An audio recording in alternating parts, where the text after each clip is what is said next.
Budget पर real estate sector को लेकर काफ़ी कुछ बड़े ऐलान हुए हैं, टैक्सेशन में बदलाव हुआ है। आइए जानते हैं देश के सब जाने माने डेवलपर और हीरानंदानी ग्रुप के चेयरमैन और मैनेजिंग डायरेक्टर निरंजन हीरानंदानी साहब कार्यक्रम में हमारे साथ हो रहे हैं शामिल। सर बहुत बहुत स्वागत है आपका, गुड मॉर्निंग।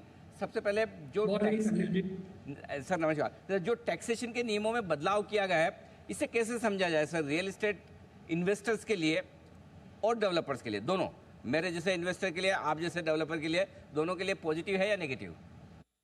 अनिल सिंघवी के लिए बहुत ही पॉजिटिव है। अरे वाह, पहले एक बहुत ही विचार कर रहे थे कि भाई हम कैपिटल मार्केट्स में इन्वेस्ट करें या स्टॉक्स में बना रियल एस्टेट में करें। जी। अभी उसमें आपको दुविधा रखने की कोई जरूरत नहीं है, क्योंकि जो टैक्सेशन आपको स्टॉक मार्केट के लॉन्ग टर्म्स है वो है।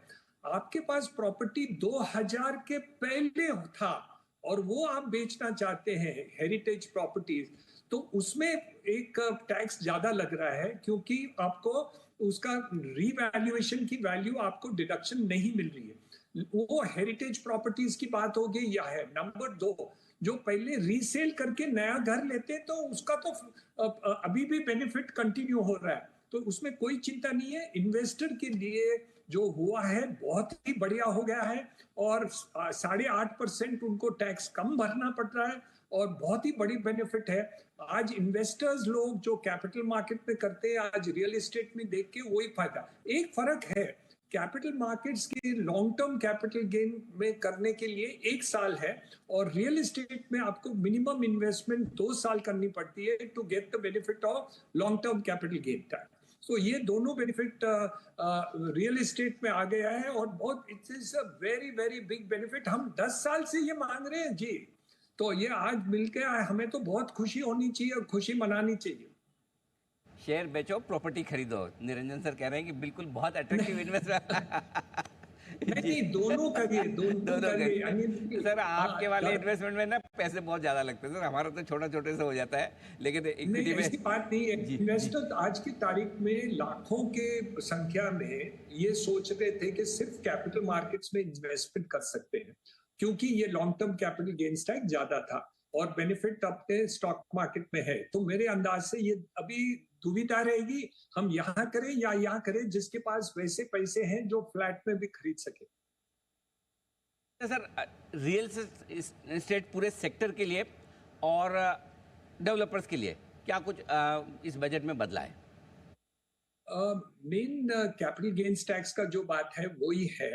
नंबर 2, जो उन्होंने ऐलान किया है कि स्टेट्स को स्टैंप ड्यूटी कम करनी चाहिए और विमेन को फैसिलिटी और देनी चाहिए, और उन्होंने बताया कि जो बाकी के चार्जेस और कॉस्ट हैं स्टेट गवर्नमेंट के लेवल पर है, उसको कम किया जाए। ये डायरेक्शन दिया गया है, और मैं समझता हूँ जितने भी स्टेट्स में बीजेपी रूलिंग स्टेट्स है तो वो तो जरूर उसको फॉलो करेंगे। तो हम अपेक्षा रख सकते हैं कि मुंबई में जैसे, महाराष्ट्र में जैसे कोविड के समय पर 3% स्टैंप ड्यूटी कम किया था, वैसे ही हम अपेक्षा रख सकते हैं महाराष्ट्र में कि वो स्टैंप ड्यूटी फिर करेंगे। वैसे भी इलेक्शन का भी समय आया है, और स्टैंप ड्यूटी इस समय करेक्ट करेंगे तो वो दोनों बात रह जाएगी कि पब्लिक भी खुश हो जाएंगे, और जो केंद्र सरकार की जो डायरेक्शन है वो भी फुलफिल कर देंगे। मेरे अंदाज से ये बहुत ही हम एक्सपेक्ट कर रहे हैं कि लाभदायक है। तीसरी बात जो है, जो बहुत बड़ा परिवर्तन आया है, वो 11 लाख करोड़ रुपया, 10 लाख करोड़ 11 लाख करोड़ अफोर्डेबल हाउसिंग में डालेंगे, और उसमें जो इंटरेस्ट सबवेंशन दे रहे हैं लोगों को, मेरे अंदाज से अफोर्डेबल हाउसिंग में फिर एक इंक्रीमेंट आ जाएगा। जितने भी डेवलपर्स अफोर्डेबल हाउसिंग में काम करते हैं उनको इस संख्या में जरूर, बहुत बड़ी संख्या में उनको फर्क आ जाएगा। तो इससे सबसे बड़ा फायदा एक और पॉइंट है मैं बताना चाहता हूं कि उन्होंने ऐलान ये भी किया है कि हम पूरे देश का डिजिटाइजेशन ऑफ लैंड रिकॉर्ड्स करेंगे और जीआईएस मैपिंग के हिसाब से करेंगे। इंडिया, भारत ऐसे देश है जहां कभी भी टाइटल पक्का नहीं होता। हमें हमेशा दुविधा रहती है कि हमने जो खरीदा है, जो हम रेवेन्यू रिकॉर्ड के हिसाब से खरीदे हैं प्रॉपर्टी, वो उनकी टाइटल क्लीन है कि नहीं।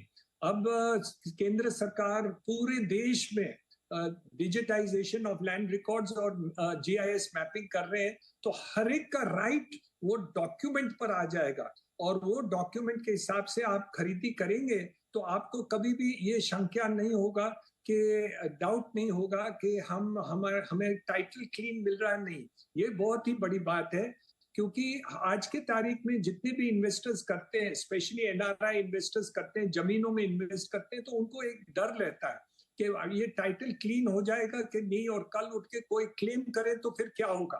तो ये बहुत बड़ी बात है। लेकिन और जो बात है वो है इंफ्रास्ट्रक्चर। इतने शहरों में जो इंफ्रास्ट्रक्चर वो करने वाले हैं, मेट्रो करने वाले हैं, रोड्स करने वाले हैं, और ये डेवलपमेंट जो होगा शहरों में, उसके कारण भी रियल एस्टेट में बढ़ोतरी आएगी। सर, वैसे भी आपने कहा भी कि कोविड के वक्त सबसे पहले महाराष्ट्र था जिसने स्टैम्प ड्यूटी घटाई। अब तो इलेक्शन भी सामने है, तो उम्मीद करें कि महाराष्ट्र में सबसे पहले स्टैम्प ड्यूटी में कट आएगा। अरे मैं तो सुझाव भेज रहा हूँ आज हमारे मुख्यमंत्री को, और डिप्टी चीफ मिनिस्टर हमारे दो हैं, तो वो उनको ये सुझाव देंगे कि केंद्र सरकार का ये ऐलान है, तो उसको आप फॉलो करेंगे तो लोग बहुत खुश हो जाएंगे आपके स्टेट में। बिल्कुल सर, आपका सुझाव नहीं मानेंगे तो किसका मानेंगे। तो बड़े लंबे समय बाद रियल एस्टेट सेक्टर के लिए बजट से कुछ अच्छी खबरें आती दिख रही है, चीयरफुल मूड में दिख रहे हैं निरंजन सर। बहुत बहुत धन्यवाद सर समय देने के लिए और हमारे दर्शकों को क्लियर कट गाइडेंस देने के लिए। अब रियल एस्टेट इन्वेस्टमेंट्स टैक्सेशन के लिहाज से आपके लिए और भी ज़्यादा आकर्षक